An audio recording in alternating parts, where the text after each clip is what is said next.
Hooyah! This is Robin from the Back Pain Secret Podcast, and today, guys, we are going to talk about the following, how to be a role model when you're suffering from sciatica pain, okay? I'm going to play the intro song, I'm going to be right back. So, here's the important question. How can back pain sufferers like us, who don't want to use prescription drugs or go through surgery, heal our back pain? How do we live our daily lives in a way that allows us to go to work, take care of our families, enjoy life, and still manage our back pain? That is the question, and this podcast will give you the answer. My name is Robin Wakeham, and welcome to Back Pain Secrets. Okay, guys, so I'm back, and today's topic is how to be a role model when you're suffering from sciatica pain. Everyone that's suffering from pain knows that it can be pain in the butt, because you're in pain, you're cranky, you're on painkillers, you're not sleeping well, and you might want to be a role model for someone out there, and someone to look up to. And today's patient story that I have, it's about Ted, and Ted is a made-up name. It's a patient I met a few years back, actually. Ted was married. He had 3 kids, and he'd been married for about 10 years, He was around 45 years old when I met him, and he'd been suffering from back pain and sciatica pain for the past 5 years, He didn't really know why he was suffering from back pain and sciatica, but the back pain and the sciatica was really, really getting to him.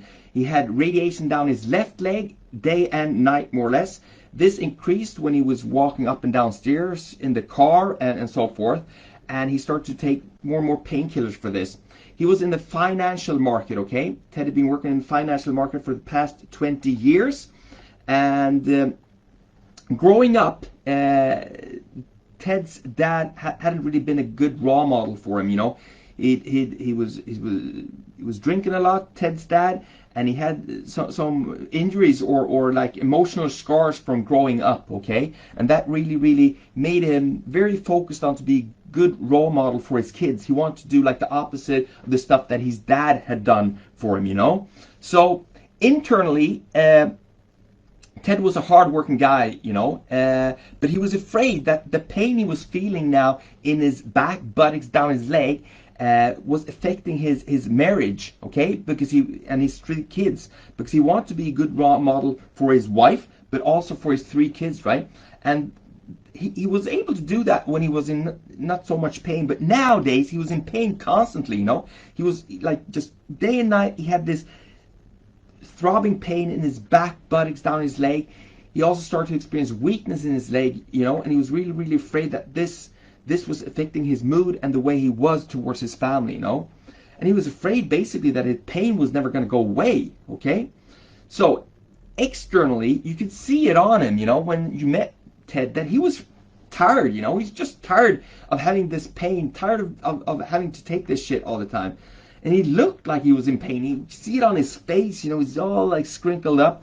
And he looked worried, And he actually, when he came in, he was like limping. He was limping, okay? He was in bad shape. So he visited me for a few visits, and then he didn't come for a while, I didn't really know why he didn't show up, because he wasn't healed or anything like that. So after a month or 2, he showed up again. He told me, that the shit had hit the fan here. Ted's mom, that was about 80 years old, got sick, and she lived in a city next to them, so he had to travel a lot to take care of her. He had the 3 kids, the wife, and he also had like the big responsibilities at work. And all of this was getting to him, and because the time he had was reduced quite a bit, The pain increased, not just because he was in the car and he had to do all of this stuff, but also just the stress, the additional stress on him, okay? So the stress increased, the pain increased, the medication increased. He was taking more and more painkillers, strong stuff, not just over-the-counter stuff. He had some prescription stuff as well, and that affected his mind, and he couldn't really control his temper. He started to get angry at everyone around him, angry at his mom, that was sick, horrible, angry at his wife, angry at his kids, and angry at people at work, and he could feel that he was slipping. Ted was slipping. Okay, he told me, I don't know what to do, and the most important thing for me is to be a good role model for my kids, because I don't want to make the same mistake my dad did to me, So I gave him all the ordinary stuff, when people come and visit me with back pain. First off, I told him, Ted, you have to like do some stuff for your back, okay? Or else you're not gonna like heal that. You need to walk every day 30 minutes first thing in the morning, okay? I know there's all kinds of excuses for that shit. You need to do that. Just get that done, okay? I also told him, to get his employer to pay for a desk that you could stand at, okay? So first off, I told Ted, stand up at your desk every morning for 30 minutes, first thing with your morning coffee, answering the shitty emails that you need to go through, okay? And then after lunch, the same thing, and in the afternoon, you do the same thing, okay? So you're standing up an hour and a half every day in total, and you're walking for 30 minutes, okay? You need to put that down into your calendar and make that done to reduce your sciatica and back pain, okay? That's number one. And also then he was telling me about this role model thing about these kids and his anger issues, And I told him, I don't have all the answers, okay? I'm a father myself, 2 kids, and I know what you're saying. I can feel like periods of the time when you're very hectic, you feel like you're a shitty parent, okay? And that's okay. That's okay, but you need to like do stuff. You need to create life or organize your life in a way that you set yourself up for success. So I told Ted, I don't have all the answers, and this isn't really physiotherapy stuff. This is like deep psychological stuff going on. But I want to help you, okay? So I told him this, and we had a chat about it.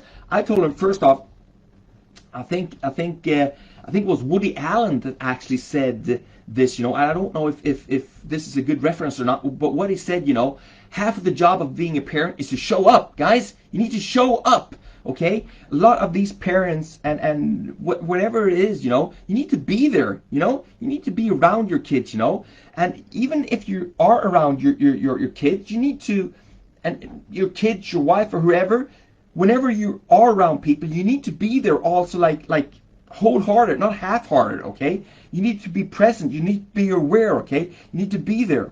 As a father, you need to be emotional there for your kids as well. You can't just be sitting around flicking on your cell phone or checking out your emails and stuff, That's not being there, okay?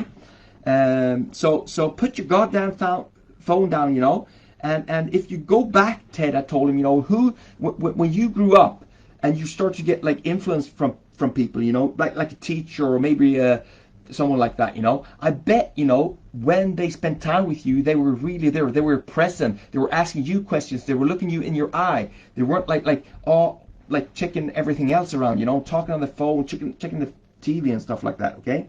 So being there is very important, and like people say nowadays, you can actually say, everyone is buying people gifts all the time, gifts. It's almost like I can buy you this and you're going to appreciate me more. It's bullshit. People like your attention. When you're talking to people, look them in the eye, okay? When you're out at lunch or dinner and you're sitting there chatting, for Christ's sakes, okay, put your fucking phone away, okay? You don't need to answer every call. You don't need to answer an email.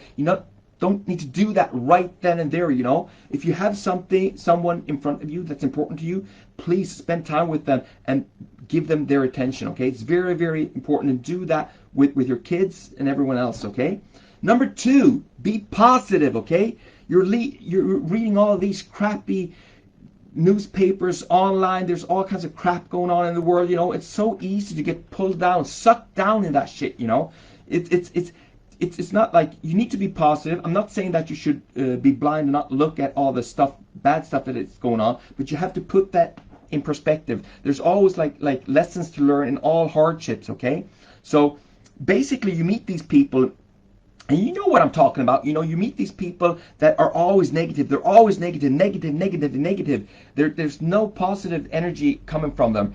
And at the end of the day, they're just bitter, okay? Don't be a bitter person, Ted, I told him, I know you're suffering. I know you have back pain. I know you have sciatica pain and you're stressed, but you need to stay positive, okay? Don't get sucked down in that black hole that a lot of people do, okay?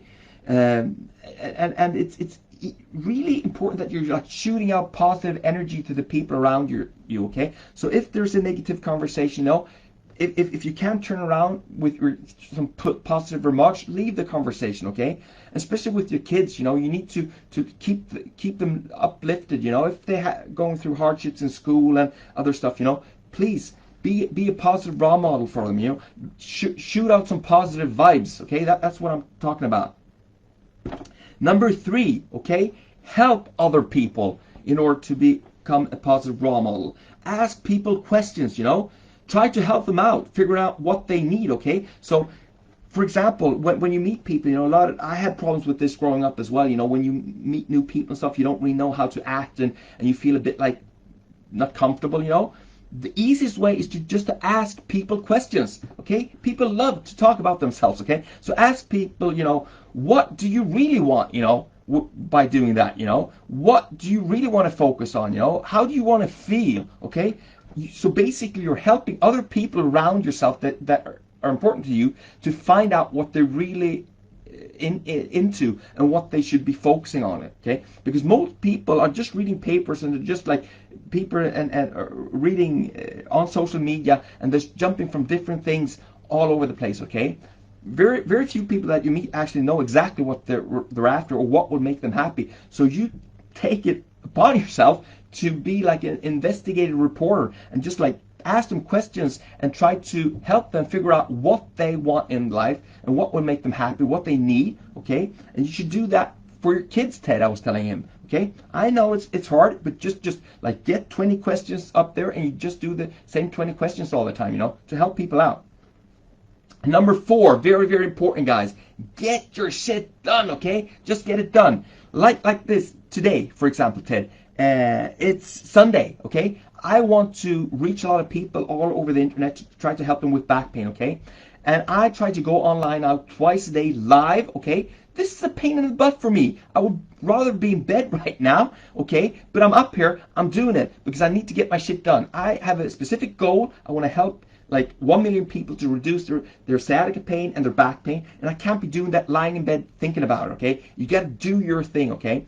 And it's like I said with like showing up with your kids or with your family or with your wife or whatever. It's the same thing with the online stuff I'm doing right now. I show up, okay? Every damn day I'm up here doing it, okay? And as you succeed, you get traction and people will see that you're doing it. You're actually doing it. Day by day, you're showing up, okay? Wholehearted. So that will, like, people will see that and they will like want to follow you. You're going to become a role model. I'm not saying, guys, that I'm a role model right now. What I'm saying is that I'm doing the work to become a role model. Maybe I will succeed or maybe I will fail, but I'm doing it at least, okay? You have to, you also, like I told Ted, you know, if your big dream is to be a role model for your kids, you know, you have to fight for it, okay? Because if you don't fight for it, if you don't control or show up, other people will show up in their life. Some of the people will have negative influence on your kids, and some will have a positive influence, okay? But you know, you have to take control of that, you know? You have to like get your shit done. But also like in work, if you want to succeed at work, please focus on the stuff that you know that you can control to completion, okay? If you like need to make your wife happy, go out and experience or get to know exactly what your wife needs to be happy and give her that, okay? If it's emotional stuff, if it's gifts, if it's whatever, spending time with your kids, you know. Like, for example, my son here now, James, Friday night, I came home like all wiped out during the week, like just wiped, just want to stay in bed, you know, but he like rearranged his room and he did all of this stuff, and I saw that he'd been working hard, but I needed to help him with a few things, you know, so I was really feeling up for it, but I want to be a good role model for him, right? So Saturday we went out and got all the crap he needed, and I helped him to put that up, okay? And I spent some quality time with my son, and I really enjoy doing stuff like that. And even if you're like tired and stuff, once you get going and doing stuff like that with people that are important in your life, you will get more energy, okay? I know, guys, I'm getting off to a bit of a rant here, and I'm talking about all kinds of stuff, but it's today's episode is about how to be a role model when you're in pain, okay? When you're on painkillers, when you're working a lot, when you feel like you're not really able or have the energy to do it. You have a few things, and those 4 things are: number 1, you need to show up. You need to show up, okay? You also need to be positive. Don't, like, I'm not saying that you should just be positive and forget about all the negative stuff that's happening. Acknowledge the shit that's going down in the world, okay? But you need to be the positive force to counteract that, okay? And number 3, help other people discover what they need in order to be happy, okay? And you need to become like an investigative reporter to help them to do this, okay? Because most people don't really know what makes them happy. It's horrible, you know? I see so many patients in here every day in my office, and most people, they are talking about all their pains and all their worries, and I ask them, you know, what makes you happy? And the majority of people can't even answer that, you know? It's just nuts. And then number 4, to be role model, get it done, okay? It doesn't need to be perfect. It's good enough. Look like me. I haven't showered today. I haven't even brushed my teeth, okay? I have an old t-shirt on. I got wrinkles. I'm a bit smelly, but I'm out here doing it, okay? And I'm just getting it done. So guys, I hope you guys have a great Sunday. And I'll talk to you guys tomorrow. And guys, remember, just one step away from healing your back pain. Want more back pain secrets? Then go ahead and get your free copy of my best-selling book, Back Pain Secrets, at backpainsecrets.com. Inside this book, you will find my top secrets to healing your back pain without prescription drugs or surgery that have helped thousands of other people just like you.